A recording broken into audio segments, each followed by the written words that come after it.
Asia cup మొదలైనప్పటి నుంచి చరిత్రలో మొట్టమొదటిసారిగా ఇండియా పాకిస్తాన్లు ఫైనల్లో పోటీ పడ్డాయి. ఈ టోర్నీలో అంతకుముందే ఇండియా లీగ్ దశలో సూపర్ 4లో పాకిస్తాన్ను డామినేట్ చేసి సింపుల్గా విక్టరీ సాధించింది. ఈ ఫైనల్లో కూడా అలానే గెలుస్తుందిలే అనుకుంటే చివరి వరకు చెమటలు పట్టేలా చాలా ఉత్కంఠభరితంగా మారింది. ఇక మన తెలుగు తేజం తిలక్ వర్మ వీరోచిత పోరాటానికి ఫలితంగా చివరి ఓవర్లో 5 వికెట్ల తేడాతో ఒక మెమరబుల్ విజయాన్ని అందుకొని 9వసారి ఏసీ కప్ను అందుకుంది. ఈ గెలుపులో కీలక పాత్ర పోషించిన తిలక్ వర్మ మరోసారి ద సర్వైవర్ అనే పేరును నిలబెట్టుకున్నాడు. తిలక్ వర్మలో ఉన్న ఒక గొప్ప క్వాలిటీ ఇదే. అతని సిచ్యువేషన్ని క్లియర్గా అర్థం చేసుకొని ఆ సిచ్యువేషన్కి తగ్గట్టుగా ఆడుతూ టెన్షన్ తీసుకోకుండా అవసరమైనప్పుడు మాత్రమే షాట్స్ కొడుతూ టీం మొత్తాన్ని ఓటమి నుంచి గెలుపు వైపు తీసుకెళ్తాడు. ఈ క్వాలిటీ ప్రజెంట్ ఆడుతున్న ఏ యంగ్ ప్లేయర్లో కూడా లేదు. అతను ఓడిపోయే మ్యాచ్ని గెలిపించడం ఇది కొత్తేమీ కాదు. ఇలా ఐపీఎల్లో చాలాసార్లు ముంబైని గెలిపించాడు. అందుకే అతన్ని సేవియర్ అని పిలుస్తుంటారు. మీరు ఒకటి గమనించినట్లయితే మనం లాస్ట్ వీడియోలో ఏదైతే ఈ మ్యాచ్లో కూడా సరిగ్గా అదే జరిగింది. బహుశా ఈ మ్యాచ్లో అభిషేక్ శర్మ త్వరగా అవుట్ అవ్వచ్చు అని చెప్పుకున్నాం. అలాగే అతను అవుట్ అయితే ఆ రెస్పాన్సిబిలిటీని శుభ్మన్ గిల్ లేదా తిలక్ వర్మ తీసుకున్నాడని కూడా చెప్పుకున్నాం. సరిగ్గా మనం అంచనా వేసినట్టే జరిగింది. అలాగే చాలామంది క్రికెట్ పెద్దలు కూడా అభిషేక్ శర్మ ఈ మ్యాచ్లో ఫెయిల్ అయ్యే అవకాశం చాలా ఎక్కువగా ఉందని బల్లగుద్ది మరీ చెప్పారు. ఇలా ఎందుకన్నారంటే మీరు ఏ టోర్నీలో చూసుకున్నా సరే ఎంత మంచి ప్లేయర్ అయినా ఖచ్చితంగా 1-2 మ్యాచ్లో ఫెయిల్ అవడం జరుగుతూనే ఉంటుంది. అలాగే ఈ టోర్నీలో చూసుకున్నట్లయితే అభిషేక్ శర్మ మొదటి నుంచి కూడా ప్రతి మ్యాచ్లో తన ప్రతాపాన్ని చూపిస్తూ నిలకడగా రాణిస్తున్నాడు. కాబట్టి అన్ని మ్యాచ్లో సరిగ్గా రాణించిన అభిషేక్ శర్మ ఈ మ్యాచ్లో తొందరగా అవుట్ అవుతాడని అందరూ అంచనా వేయగలిగారు.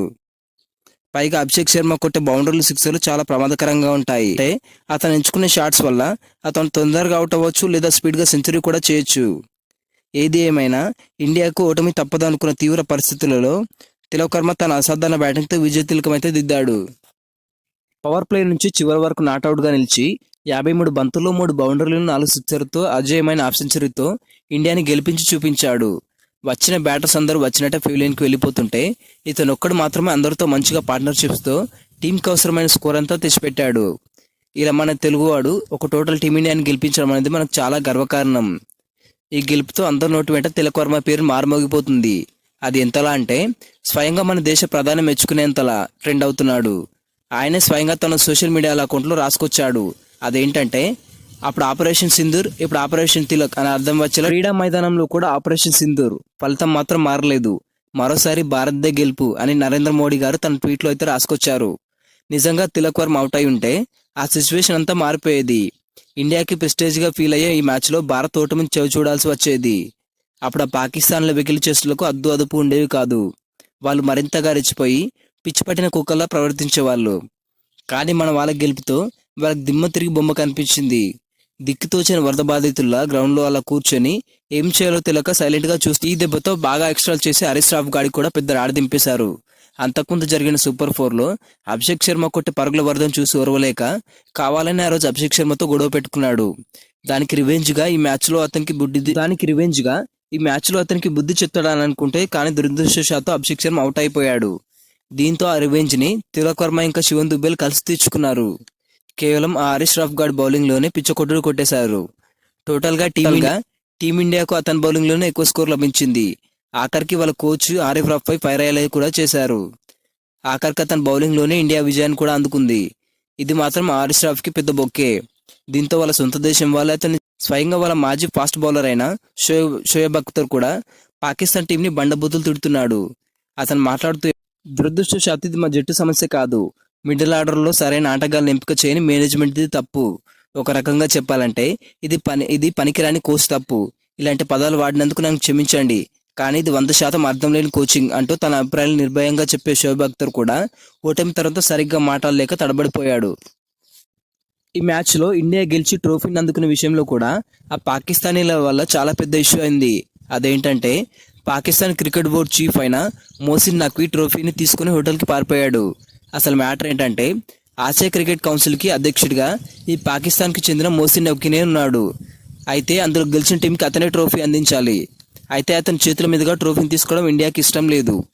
దీంతో అతను ఇస్తే మేము ట్రోఫీని తీసుకోలేమంటూ టీమిండియా తేల్చి చెప్పేసింది. దీంతో కోపం తెచ్చుకున్న మోసిన్ నఖ్వీ అతనితో పాటు ఏషియా కప్ని హోటల్కి తీసుకొని వెళ్ళిపోయాడు. ఈ విషయాన్ని స్వయంగా బీసీసీఐ కార్యదర్శి అయిన దేవజిత్ గారే వెల్లడించారు. ఈ ఫైనల్ మ్యాచ్ జరగడానికి ముందే మేము గెలిస్తే పీసీబీ చీఫ్ అయిన మొహసిన్ నఖ్వీ నుంచి మేము ట్రోఫీని తీసుకోలేమని ఇండియా ముందుగానే నిర్ణయించుకుంది. ఈ విషయం అతనికి కూడా తెలుసు. అయినా కూడా ట్రోఫీని ఇవ్వడానికి వచ్చాడు. అయితే ఇందులో అందరికీ ఒక కామన్ డౌట్ వచ్చే ఉంటుంది. అదేంటంటే ఇప్పుడు జరిగిన ఏషియా కప్కి దాన్ని నిర్వహించే ఏషియా క్రికెట్ కౌన్సిల్కి మొహసిన్ నఖ్వీ అధ్యక్షుడిగా ఉన్నప్పుడు అతను పాకిస్తాన్ వాడైనా సరే హౌదాకి అయినా రెస్పెక్ట్ ఇచ్చి ట్రోఫీని అతని చేతుల మీదుగా తీసుకుంటే అయిపోయేది కానీ మీలో చాలా మంది కనిపించే ఉంటుంది. అయితే అతని చేతుల మీదుగా ట్రోఫీని తీసుకోకపోవడానికి ఇండియాకు ఒక స్ట్రాంగ్ రీజన్ ఉంది. అదేంటంటే మొహసిన్ నఖ్వీ ఎక్స్లో కొన్ని అసభ్యకరమైన పోస్టులను షేర్ చేశాడు. అందులో ఏముందంటే ఫైనల్ డే అనే టైటిల్తో ఒక ఫోటో ఉంది. అందులో పాకిస్తాన్ ఆటగాళ్ళు కెప్టెన్ సల్మాన్ ఆగా, షాహిన్ షాఫ్రది వంటి ఆటగాళ్ళు ఇండియాని ఎగతాళి చేస్తూ ఫైటర్ జెట్ ఫైట్ సూట్లతో కనిపించారు. మన ఆర్ఎస్ రాఫ్ కూడా ఇలాంటి నేపథ్యంతోనే చేతులతో సైగలు చేస్తూ ఎగతాళి చేశాడు. దీంతో ఇది కేవలం స్పోర్ట్స్కి సంబంధించింది కాదని దీన్ని ఒక సైనిక శక్తి యుద్ధంలో ఇండియా భావించింది. గతంలో కూడా మొహసిన్ నఖ్వీ క్రిస్టియానో రొనాల్డోకి సంబంధించిన ఒక వీడియోని పోస్ట్ చేశాడు. ఈ వీడియోలో కూడా రొనాల్డో ఆర్ఎస్ రాఫ్ లాగా విమానం కూలిపోయింది అన్నట్టుగా సైగ చేస్తుంటాడు. ఈ పోస్టులన్నీ క్రీడా స్ఫూర్తికి విరుద్ధంగా ఉన్నాయని, అతని చేతుల మీదుగా మేము ట్రోఫీని తీసుకుంటే అతని మాటలకు మేము మద్దతు పలికినట్టుంటుందని భావించి ఇండియా ట్రోఫీని తీసుకోలేదు. ఇక మ్యాచ్ హైలైట్ చూసుకున్నట్లయితే టాస్ గెలిచిన టీమిండియా మొదటగా బౌలింగ్ చేయడాన్ని ఎంచుకుంది. ఈ టాస్ టైంలో కూడా రెండు జట్ల కెప్టెన్లు షేక్ హ్యాండ్స్ ఇచ్చుకోలేదు. ఇద్దరూ కామ్గా వెళ్ళిపోయారు. ఈ పిచ్ కండిషన్ చూసిన తర్వాత సెకండ్ బ్యాటింగ్ చేసే వాళ్ళకి మంచి బెనిఫిట్స్ ఉంటాయని అంతా అనుకున్నాం. కానీ తీరా చూస్తే అది రివర్స్గా మారిపోయింది. పాకిస్తాన్ ఓపెనర్స్ అయిన ఫకర్ జమాన్ అండ్ ఫర్హాన్లకు అదిరిపై స్టార్ట్ లభించింది. పిచ్ మొత్తం బ్యాటింగ్కి అనుకూలంగా ఉందా అనే విధంగా వచ్చిన ప్రతి ఇండియన్ బౌలర్ని బాదడమే లక్ష్యంగా పెట్టుకున్నారు. వారికి బుమ్రాన్ కూడా వదిలిపెట్టలేదు. ఓవర్కి 10 పరుగుల చొప్పున స్కోర్ చేస్తూ స్కోర్ బోర్డ్ని పరుగులెత్తించారు. పవర్ ప్లే వర్క్ కూడా ఒక వికెట్ కూడా. ఈ క్రమంలోనే ఓపెనర్ ఫర్హాన్ తన హాఫ్ సెంచరీని కూడా కంప్లీట్ చేసుకున్నాడు. ఇక 9వ ఓవర్ వరకు మంచి పార్ట్నర్షిప్తో రాణించారు. ఇక 10వ ఓవర్లో 38 బంతులు 57 పరుగులు చేసిన ఫర్హాన్ మన వరుణ్ చక్రవర్తి బౌలింగ్లో అవుట్ అయ్యాడు. ఆ తర్వాత వచ్చిన ఆయిబ్ కూడా మరో ఓపెనర్ అయిన ఫకర్ జమాన్తో కలిసి ఓవర్కి 10 చొప్పున తగ్గకుండా 12 ఓవర్లకు 110 పరుగులు. ఇక అప్పుడే కుల్దీప్ యాదవ్ తన మ్యాజిక్ స్పిన్తో ఆయిబ్ని 14 పరుగులకి అవుట్ చేశాడు. ఇక అక్కడి నుంచి గేమ్ మొత్తం ఇండియా వైపు తిరిగింది. ఆ తర్వాత ఓవర్లోనే ఆరిస్ రాఫ్ని అక్షర్ పటేల్ డకౌట్ చేశాడు. మళ్ళీ ఆ నెక్స్ట్ ఓవర్లోనే ఓపెనర్ ఫకర్ జమాన్ కూడా 35 బంతుల్లో 46 పరుగులు చేసి అవుట్ అయ్యాడు. ఇక అప్పటి నుంచి ఇండియన్ బౌలర్స్ అంతా కలిసికట్టుగా పాకిస్తాన్ని పీక మేడలో కూల్చేశారు. అంటే 12 ఓవర్లకు ఒక వికెట్ కోల్పోయి 110 పరుగులు చేసిన పాకిస్తాన్ తర్వాత 8వ ఓవర్లో కేవలం 36 పరుగులు మాత్రమే చేసి ఉన్న వికెట్లన్నీ కోల్పోయి ఒక్కసారిగా కూలబడిపోయింది. ఇంకా 5 బంతులు మిగిలి ఉండగానే 146 పరుగులకి పాకిస్తాన్ ఆల్అౌట్ అయిపోయింది. వీళ్ళ పతనానికి కారణమైన మన ఇండియన్ బౌలర్స్లో కుల్దీప్ యాదవ్ 4 వికెట్లు, బుమ్రా, వరుణ్ చక్రవర్తి, అక్షర్ పటేల్ 2 వికెట్లు తీసుకున్నారు. ఇక ఈ 147 పరుగుల లక్ష్యాన్ని ఇండియా సులభంగా ఛేదిస్తుందిలే అని అంతా. సరిగ్గా మన ఇండియా బ్యాటింగ్ దిగిన 2వ ఓవర్లోనే విధ్వంసకర ఓపెనర్ అయిన most dangerous batter Abhishek Sharma కేవలం 5 పరుగులకి అవుట్ అయ్యాడు. ఆ తర్వాత వచ్చిన కెప్టెన్ సూర్య మాత్రం ఈ టోర్నీలో పెద్ద డిజాస్టర్గా మారిపోయాడు. మళ్ళీ కేవలం 1 పరుగుకి అవుట్ అయ్యాడు. బ్యాటర్గా సూర్యకి ఏమాత్రం లక్ లేకపోయినా కూడా కెప్టెన్గా మాత్రం అతనికి అదృష్టం తుమ్మబంకలా పట్టుకుంది. అంటే సూర్య కెప్టెన్గా ఉన్న ఏ ఒక్క మ్యాచ్ కూడా ఇండియా ఇప్పటి వరకు ఓడిపోలేదు. ఇందులో సూర్యకి మాత్రం ఎక్సలెంట్ రికార్డు ఉంది. ఇక సూర్య అవుట్ అయిన తర్వాత నెంబర్ 4లో వచ్చిన తిలక్ వర్మ ఎలాంటి క్యాచ్లు ఇవ్వకుండా తన స్టైల్లో బ్యాటింగ్ మొదలుపెట్టాడు.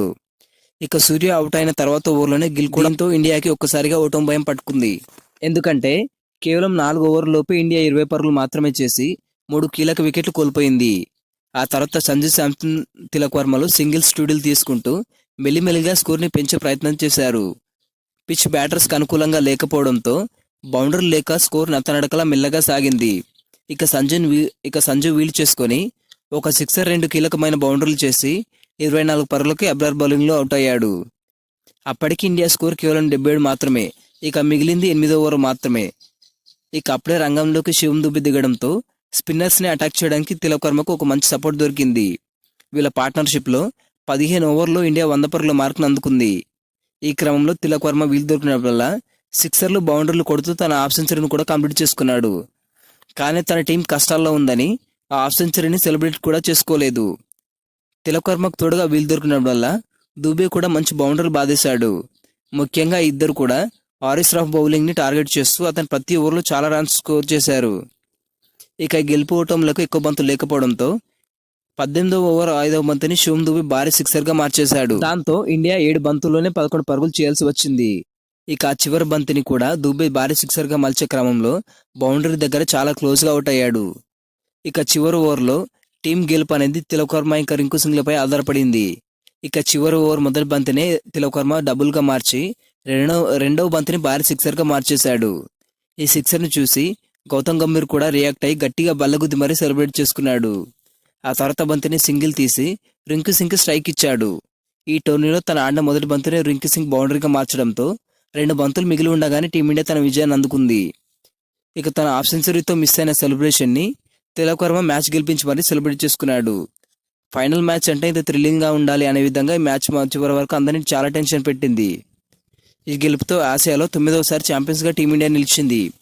ఈ టోర్నీలో ట్రోఫీ లేకపోయినా కూడా పాకిస్తాన్ ఓడించామనే హ్యాపీనెస్ ని మన వాళ్ళు ఈ గెలుపు మాత్రం కెప్టెన్ సూర్యకు ఒక మర్చిపోలేని గుర్తుగా ఉంటుంది. ఇందులో తిలక్ వర్మ బ్యాటింగ్ ఎలా అనిపించిందో కమెంట్ చేయండి. ఈ వీడియో నచ్చినట్లయితే లైక్ చేయండి. మరిన్ని అప్డేట్స్ కోసం మా ఛానల్ని సబ్స్క్రైబ్ చేసుకోండి.